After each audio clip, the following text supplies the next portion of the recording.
వచ్చి ఉపవాస ప్రార్థనలో ఇగో నేను కృంగిపోయి ఉన్నానయ్యా, నా కుటుంబము కృంగిపోయింది, నా బిడ్డల ద్వారా నేను కృంగిపోయా, నా భర్త ద్వారా నేను కృంగిపోయా, నా పరిస్థితి ద్వారా నేను కృంగిపోయా. లేవలేని పరిస్థితి నాది, నేను నిలబడలేని పరిస్థితి నాది, నిలిచి ఉండలేని పరిస్థితి నాది. కానీ నిలబెట్టు వాడవు నీవే ప్రభువా. బండ మీద నిలబెట్టు నాయన, నేను తాళవృక్షంలాగా నిలబెట్టు నాయన.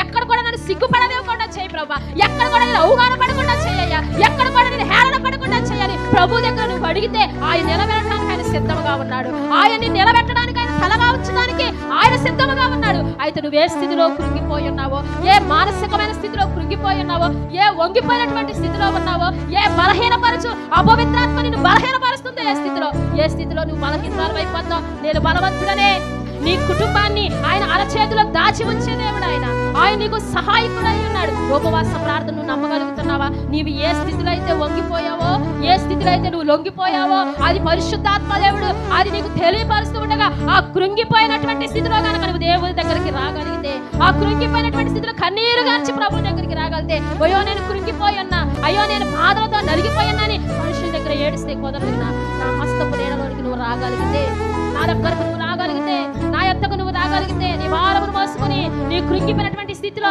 నీ బలహీనమైన స్థితిలో, నీ పడిపోయినటువంటి స్థితిలో, లోబడిపోయినటువంటి స్థితిలో కనుక నీవు నా యొద్ద